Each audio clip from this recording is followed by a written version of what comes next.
So, you want to play faster. You want to play with more speed. You want to be aggressive on the guitar. I get it. I understand. Everyone does. Everyone wants to play faster, or at least be able to play faster. You don't want to shred nonstop all the time, but sometimes you got to kick it, into high gear, and you need to play fast in order to do that, right? And a lot of people will tell you, oh, hey, click the metronome on, go one notch higher, and if you do it right, you'll be there in 6 months. But nobody explains to you how or why that's happening. Right? And if you know how and why people get faster at guitar, then you can focus on those things and ignore all the extraneous stuff that's not going to get you any faster. People say do reps. People say practice. People say put the hours in, right? But they don't give you any details as to what to concentrate on and what to focus on. I'm here to change that. And so if you want to get better, if you want to get faster at guitar, then you have got to understand how your hand works, because that's what's allowing you to go fast. Right? Everyone knows that wherever you are, wherever I am, everyone has sort of like a limit, a cap as to how fast they can play, right? And that cap can be increased. You can get past that if you know what to do. And basically, the secret lies not in attacking the string, but in releasing the string.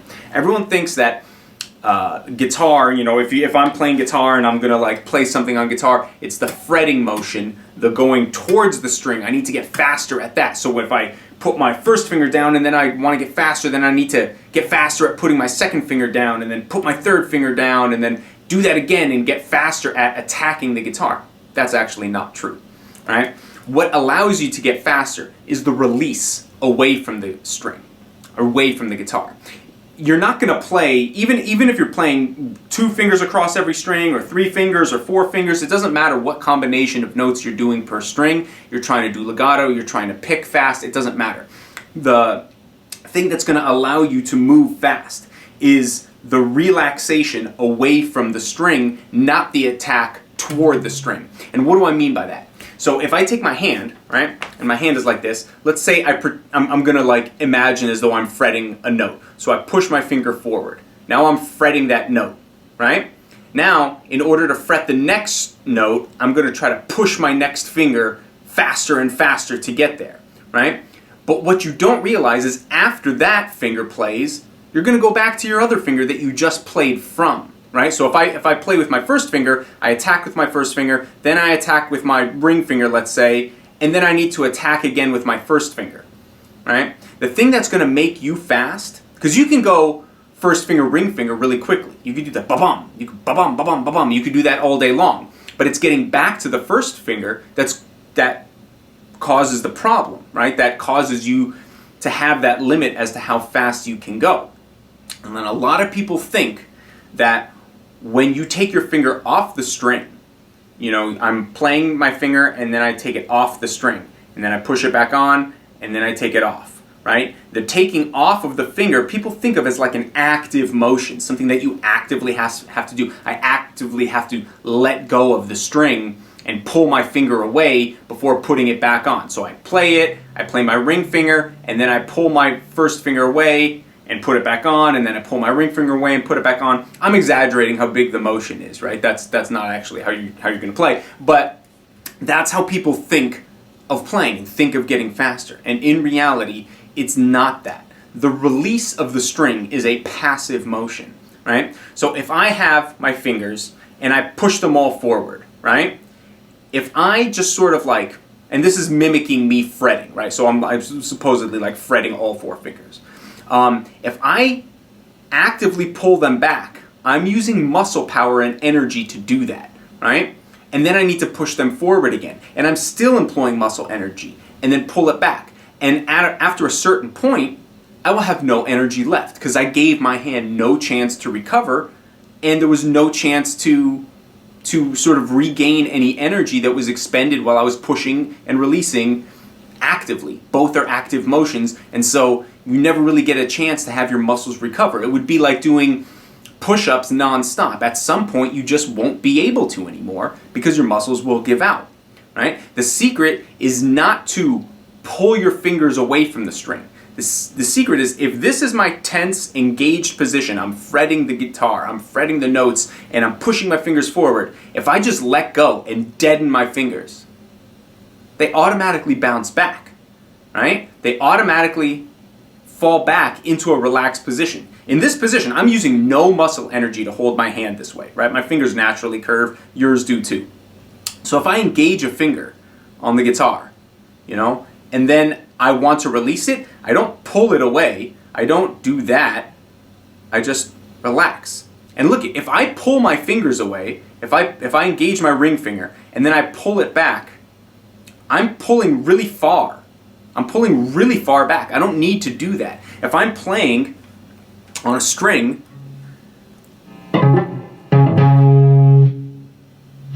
if I'm playing on this string right here, and I want to let go, I don't let go like that. I let go as small of amount as possible. And I do that not by actively pushing outward away from the guitar. I do that simply by relaxing. Simply by just kind of like letting my fingers from this position just relax into a dead, loose position. And that does two things.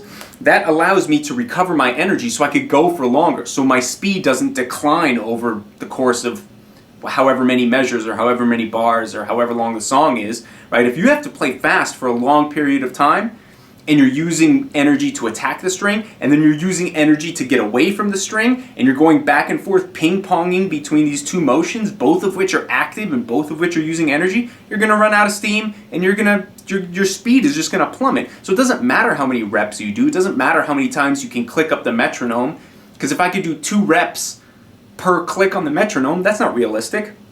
If I'm going to play fast for 8 measures, what is 2 measures going to help me if I'm going to peter out and lose steam after 3 or 4, right? So the idea is to not have a limit as to how long you can maintain that speed, right? Ideally, you should be able to play 160, 180, 190, 200 indefinitely, because every time you release from a string, you're not actively pulling your finger away, you're releasing it and just letting the tension disappear, which gives you a chance to sort of recover and rest before you employ that finger again. So I want you to think about that. When you're in the practice room and you're sitting there and you're looking at your hand and you're watching your hand and being like, okay, why can't I go faster, right? And you're moving your hands around and you're doing your exercises, right? What I want you to think of is if I get to this position where I'm playing 5, 7, 9, and then I need to play 5, 7, and 9 on the next string, I don't pick my first finger up and move it like that. I just let go of my first finger, right? And then I let go of my first finger once I really don't need it anymore, which is once the middle finger and pinky play. Now my first finger is just neutral, hanging there, relaxing. It's dead. There's no more muscle energy being expended. And then I have the chance to play that first finger again from a neutral, relaxed position rather than hanging on and maintaining that tension. So if you want to play fast, focus on the release of the string and letting that release be a natural, loose sort of deadening of the finger and not an active pulling away from the string. And if you could do that, you'll notice 2 things. One, your fingers will come off the strings less. They won't be as far from the fretboard. They won't be pulling off real far. They will be pulling off just barely, because that's your natural relaxed position. If I pull off real far, that's not natural and relaxed, right? That is. I just relax and I'm hovering a millimeter over the string, so I can get back a lot faster. So you'll notice that. And then you'll notice you can do it for a lot longer of a time, meaning that you could get more quality reps in your practice. More quality reps equals more likely of a scenario you'll be able to do it in a live situation, in the studio, on stage, in the garage with your buddies. It doesn't matter where you're going to do it, but you need to be able to perform under even slight pressure when people are watching, when people are listening. You need to be able to perform at your best. And in order to do that, you got to stay relaxed, and if you're going to stay relaxed, you have to have little moments in between your playing where you're resting your muscles. And so don't pull your fingers away from the strings, let them just fall away.